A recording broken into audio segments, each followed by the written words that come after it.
Ngayon, ang isang intelektual na pananampalataya at mga katuran. Ngayon, iyan ang problema sa ating mga kasimbahanan. Noong huling bahagi ng dekada 1940, ang matalik na kaibigan at tagapagturo ni Billy Graham at isa sa mga nagtatag ng Youth for Christ, ang ebanghelistang si Charles Templeton, na nangaral sa daang-daang libong tao, ay nagsimulang salubungin sa mga pagdududa tungkol sa Biblia at kalaunan ay iniwan ang pananampalataya at naging isang agnostiko ateista. Hindi maaaring tanggihan ni J. Templeton ang salita ng Diyos at maniwala lamang sa salita sa pamagitan ng pananampalataya dahil sa pangatuwiran ng tao at agham na salungat sa salita. Kung si J. Charles Templeton ay nakapagpulong lamang kay kapatid na Branham, maaaring na bago siya nito upang makita ang kapangyarihan ni Jesus Kristo sa demonstrasyon na nahayag sa harap mismo ng kanyang mga mata kung naririnig niya ito. Sinusubukan kong magsalita kagabi tungkol sa mga pangangatuwiran, hindi kapag ang anumang bagay ay nangangatuwiran laban sa salita ng Diyos. Hindi ko ibig sabihin ang pangatuwiran basta anumang pangatuwiran dahil nakipagkatuwiran si Pablo sa mga tao at ang problema ngayon, kinukuha lang ng mga tao ang anumang bagay na dumating at hindi ito kine-question gamit ang kasulatan. Ngunit kapag ito ay pangangatuwiran laban sa salita ng Diyos, kung gayon ay lumayo rito, iyon ang kaaway. Kita mo? Ngunit kapag ito ay pangangatuwiran gamit ang salita ng Diyos, iyon ang Diyos. Kita mo? Iyon ang tama, ang dalawang pangatuwiran. Kaya naniwala tayo sa pangatuwiran gamit ang salita, naniwala na ang salita ay tama. Ngayon, hindi mo mapatunayan na siyentipiko ang salita dahil kung at hindi mo kailanman mapapatunayan dahil ito ay lubos na salungat sa agham.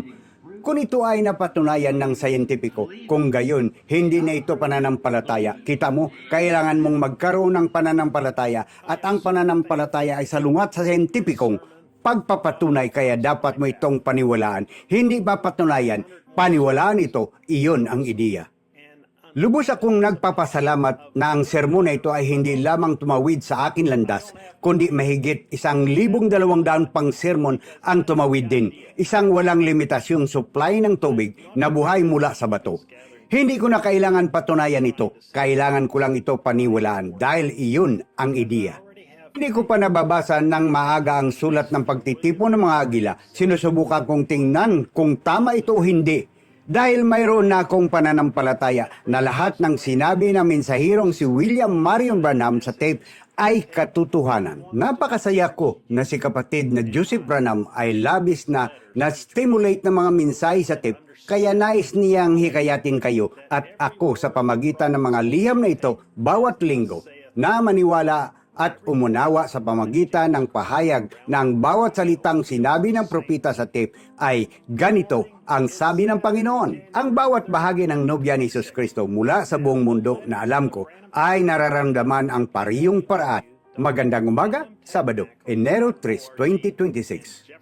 Ngayon, ang liham mula sa Branham Tabernacle sa www.branhamtabernacle.org sa Jeffersonville, Indiana. Minamahal ng mga manginginom sa Balong Bukal. Napakagandang Pasko at Bagong Taon ang ating naranasan. Tinanggap at binuksan natin ang mga regalo ng Diyos na ipinadala niya sa kanyang nobya.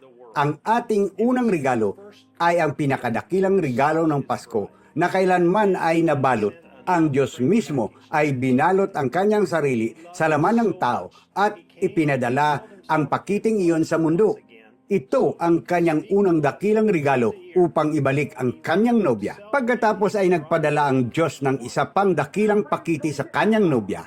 Mahal na mahal niya tayo, kaya't siya ay dumating at muling ipinakita ang kanyang sarili sa laman upang makausap niya tayo ng harapan.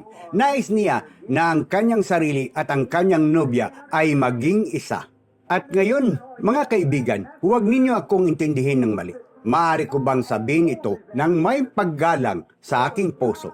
Alam na ako ay isang taong patungo sa walang hanggang natatayo sa harap ng paghukom balang araw. Libong-libong tao ang nawalan ng kanilang regalo. Kita mo, hindi nila ito naintindihan. At tumingin sila at sasabihin, oh, siya ang isang tao lamang. Totoo yan, ang Diyos ba o si Moses ang nagligtas sa mga tao? Ang Diyos ay kay Moses. Kita mo, sumigaw sila para sa tagapagligtas at nang ipadala ng Diyos ang tagapagligtas sa kanila, hindi nila ito nakita dahil ito ay sa pamagitan ng isang tao.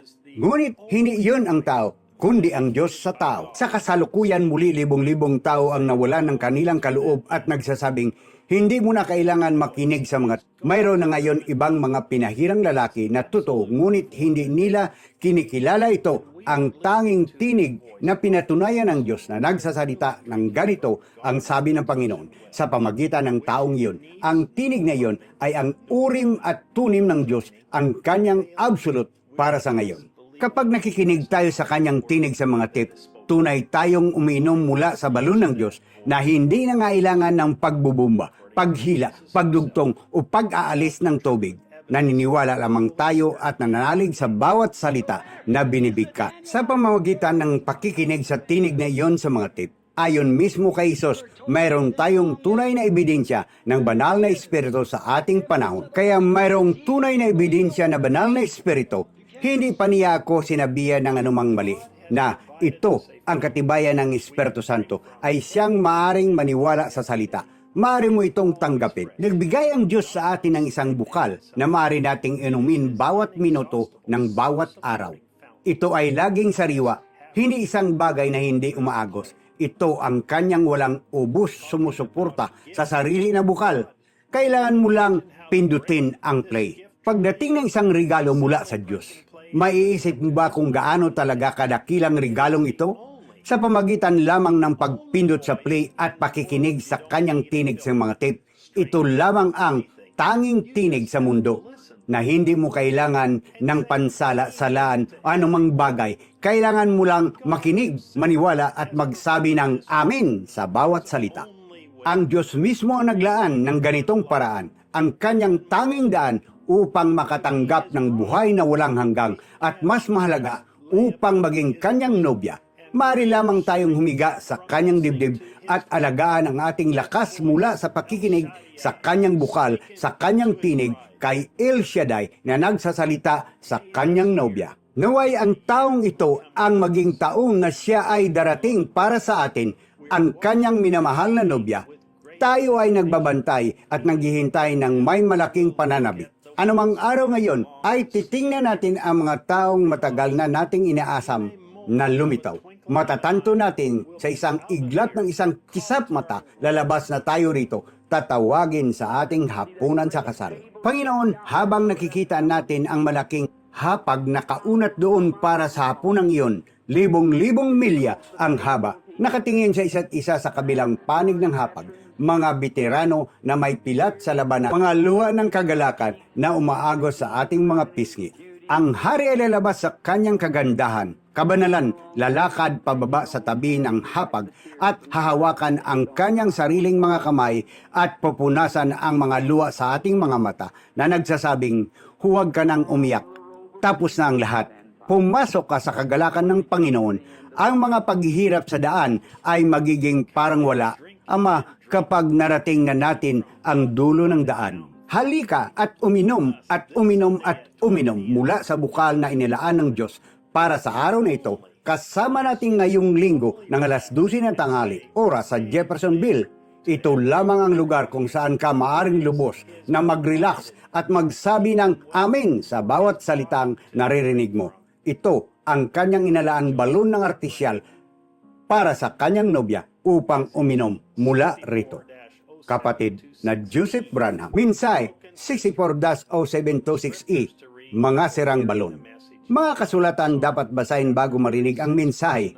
Awit, Kapitulo 36, versikulo 9. Jeremias, Kapitulo 2, versikulo 12 hanggang 13. San Juan, Kapitulo 3, versikulo 16. Pahayag, ika-13 kabanata. Hanggang sa susunod na pagpalain kayo ng Diyos at Shalom.